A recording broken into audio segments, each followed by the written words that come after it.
Guys, ugaliin po natin magsiyasat at magbasa. Do the research muna sa ating health center. Huwag po kagad tayong naniniwala sa ating mga iniidolong gumagawa ng tutorial. Ayoko na lang po mag-mention dahil po bad po yun. Masama pong attitude yung gano'n, no?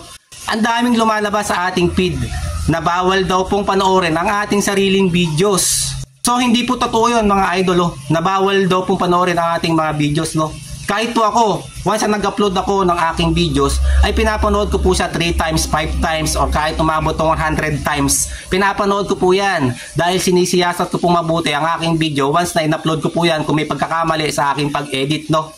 At paano na lamang po sa ating comment section, sa mga notification po sa ating Facebook na nag-comment sa ating mga videos. Mapapanood mo po ang sarili mong videos once na kinomentan mo o nireplyan mo ang mga nag-comment sa iyong videos, no? At do the research muna mga guys. Wala po yan sa mga health center. Yung sinasabi pong bawal panoorin yung sarili video kaysa babagsak yung ratings mo, performance mo, or insight na magkakaroon ka ng policy. Guys, wag po kayong maniniwala doon. Pwede pong panoorin ang ating sariling video at kung ilang times po yan panoorin. At si Meta na nga po ang nagsuggest na you can watch it again. Ayan, malinaw na malinaw guys, ano? So yun, follow for more.